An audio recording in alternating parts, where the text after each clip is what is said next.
میرے محبوب کا شہر مدینہ. ایک آدمی، ایک صحابی جہاد کو نکلے، اپنی بیوی سے کہنے لگے میں جا رہا ہوں، میری اجازت کے بغیر گھر سے نہ نکلنا.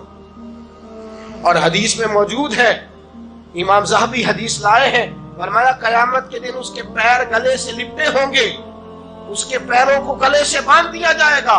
یہ کون عورت ہے؟ رب فرمائے گا یہ وہ تھی جو خامد کی اجازت کے بغیر گھر سے نکلا کرتی تھی، بغیر اجازت کے گھر سے نکلتی تھی. سید عالم صلی اللہ تعالی وسلم، بڑی عجیب حدیث ہے، میں پڑھتا ہوں تو رو پڑھتا ہوں. حضور حضرت فاطمہ کو لینے گئے، شادی کے تیسرے دن حضور لینے گئے. میرے محبوب نے آزمانے کے لیے کہا فاطمہ چلے، فاطمہ چلے. یوں ہاتھ باندھ دیے، عرض کی سونیا باپ بھی ہیں آپ، نبی بھی ہیں. میری جرت نے انکار کی، لیکن ابا جی آپ کی زبان سے سنا ہے شوہر کی بغیر اجازت نکلنا نہیں. اگر اجازت دے تو علی کا انتظار کر لو. عزت والے رسول کی عزت والی بیٹی نے جب کہا نا سونیا اجازت دوں دیں تو انتظار کر لو، کریم رسول کی آنکھوں میں آنسو آئے. فاطمہ کہتی ہے میرا کچا گھر، اور میرے رسول پاک نے اپنی طامت کو سمیٹا، اور سمیٹ کر نبی کریم علیہ السلام کچی زمین پر دیوار سے دیگ لگا کے بیٹھے. آج عجیب ہے، جناب علی بھی دیر سے آئے، پہنچے، حضور کو بیٹھے دیکھا، یوں نظر اٹھی.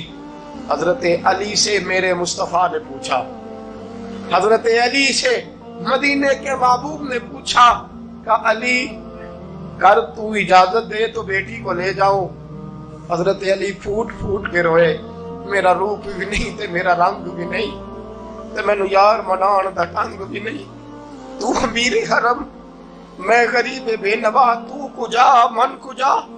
سونیا علی جتنی بھی عزت ہے تیرے قدموں کی برکت سے ہے. حضور میں اجازت دوں؟ فرمایا فاطمہ کو میں نے سکھایا ہے. اور فاطمہ کہتی ہے جب تک علی نہیں آئیں گے میں جاؤں گی نہیں.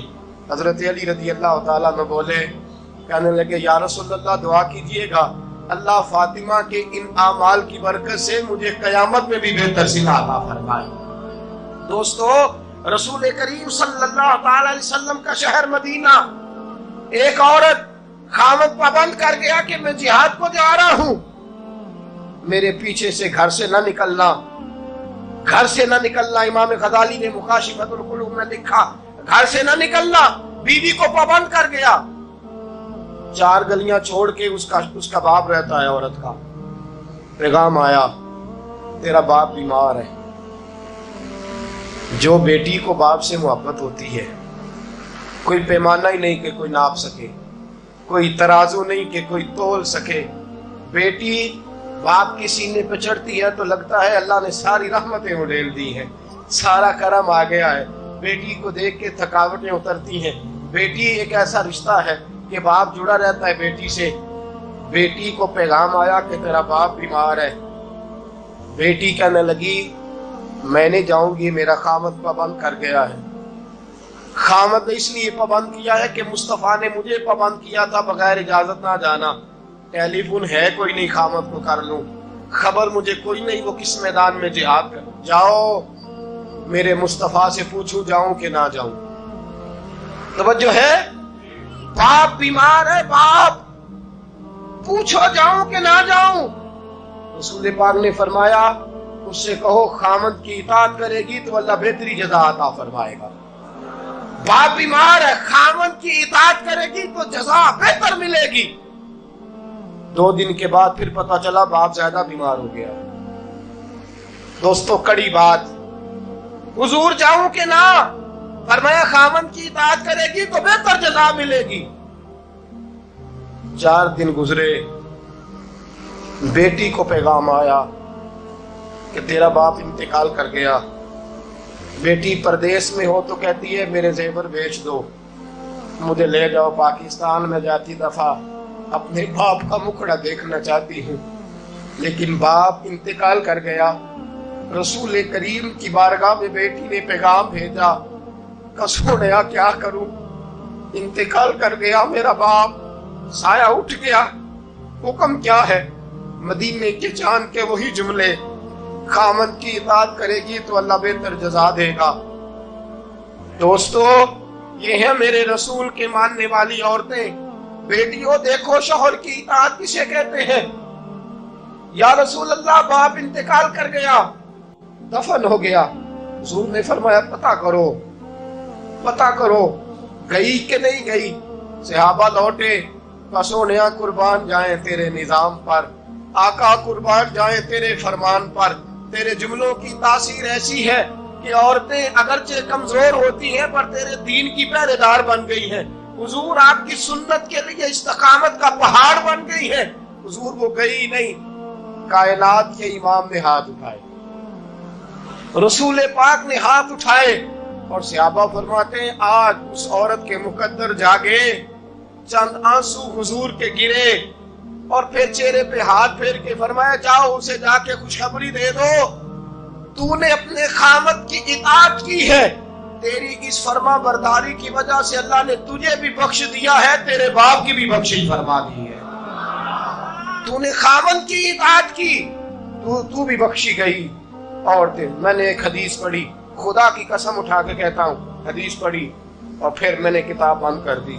میں نے کہا اس سے آگے میرے اندر ہمت ہی نہیں ہے، میں پڑھ ہی نہیں سکتا۔ میں نے جیسے کہا کہ پہلے تو صحابہ کرام میں اہل بیت کو ہم معصوم نہیں مانتے، ان سے جو کوتاہیاں ہیں وہ بھی ہماری اصلاح کے لیے ہیں تاکہ ہمیں توبہ کے طریقے سمجھ میں آ جائیں۔ عزیز دوستو، میرے محبوب کی شہزادی، بس رسول اللہ صلی اللہ علیہ وسلم کی شہزادی سیدہ فاطمہ محبوب پاک کی بارگاہ میں آئیں، رنگ اڑا ہوا ہے، آنکھیں رو رو کے تھکی ہوئی ہیں۔ محبوب کی شہزادی در رسول پہ آئی، آ کے حضور کے سامنے کھڑی ہوئی، کہا یا رسول اللہ صلی اللہ علیہ وسلم، حضور آج میں بڑی الجھن میں پھنس گئی تھی، آقا آج میں بڑی پریشان ہو گئی تھی۔ حضور نے فرمایا کیا ہوا؟ کہا یا رسول اللہ، میں اور علی باتیں کر رہے تھے، باتیں کرتے کرتے بات بڑھنے لگی، حضور مجھ سے کوئی ایسا جملہ نکل گیا، علی ناراض ہو گئے، مجھ سے بات ہو گئی۔ دوستو، درۃ الناصحین میں صاحب درۃ الناصحین لکھتے ہیں، کہا علی ناراض ہو گئے۔ سیدہ فاطمہ فرماتی ہیں میں نے 70 چکر لگائے علی کے کمرے کے۔ کتنے؟ بیٹیوں، خامن کی اطاعت میں تمہاری جنت ہے، اور ماں باپ بھی ذرا خیال کریں، مائیں بھی ذرا خیال کریں۔ میرے رسول پاک نے فرمایا جو کسی عورت کو اس کے خامن کے خلاف بھڑکاتا ہے، جو کسی عورت کو اس کے خامن کے خلاف بھڑکاتا ہے، اللہ اسے جنت کی خوشبو بھی عطا نہیں کرے گا، چاہے اماں ہی مشورے دے رہی ہو، چاہے کوئی مشورہ دے رہا ہو، خامن کے خلاف جو بھڑکاتا ہے۔ سید عالم صلی اللہ علیہ وسلم کی صاحبزادی کہتی ہے میں نے 70 چکر لگائے، سونیا میں نے علی کو راضی کیا، حضور علی راضی ہوئے ہیں تو خبر دینے آئی ہوں، بس اس سے زیادہ بڑی بات اور نہیں مل سکتی۔ دل کے کان کھولنا، ذرا جاگنا، ذرا اٹھنا، ذرا ٹیک چھوڑنا، ذرا غور کرنا، یہ کیا جملے بول دیے میرے رسول نے۔ حضور نے فرمایا فاطمہ، یہ وہ فاطمہ ہے کہ جو جنتی عورتوں کی سردار ہے، یہ وہ فاطمہ ہے جن کا دوپٹہ اگر کبھی واضح ہو جائے تو سورج منہ چھپا کے نکل جائے، یہ وہ فاطمہ ہے کہ صبح قیامت آواز آئے گی، نبیوں ولیوں غوثوں کتبوں ابدالوں گردنیں جھکا لو، نظریں بند کر لو، محمد کی بیٹی فاطمہ کی سواری گزرنے والی ہے۔ الفاطمہ تو بدعت منی، الفاطمہ تو سیدۃ النساء اہل الجنہ۔ حضور نے فرمایا فاطمہ تو نے اچھا کیا، علی کو راضی کر لیا، اگر علی تجھ سے ناراض رہتے اور تیرا انتقال ہو جاتا، حضور فرماتے ہیں فاطمہ میں تیرا جنازہ نہ پڑھتا۔ فرمایا میں اس سے بڑی بات کہاں سے لاؤ گے، اس سے بڑا فکرہ کہاں سے لاؤ گے؟ فرمایا فاطمہ میں تیرا جنازہ نہ پڑھتا اس لیے کہ تو مولا کائنات کی بیوی ہے، اگر تجھ سے علی ناراض رہتے۔ اور پھر میرے حبیب نے فرمایا جس کا خامد اس سے راضی ہوتا ہے اس کا اللہ بھی اس سے راضی ہوتا ہے۔ پھر اپنی بیٹی کو فرمایا بیٹی یاد رکھ، کوئی عورت اتنی نمازیں پڑھے جتنی حضرت عیسیٰ کی والدہ مریم نے پڑھی تھی، اتنا قرآن پڑھے جتنا جناب مریم نے پڑھا تھا، اتنا قرآن پڑھے جتنا حضرت مریم نے پڑھا تھا، لیکن پھر بھی اپنے شوہر کی نافرمانی کرے۔ فرمایا اللہ اس کی عبادتیں قبول نہیں کرے گا، اللہ اس کی ریاضتیں قبول نہیں کرے گا، تلاوتیں قبول نہیں کرے گا۔ قبول تب کرے گا جب شوہر کی فرما برداری کرے گا، قبول تب کرے گا جب شوہر کو راضی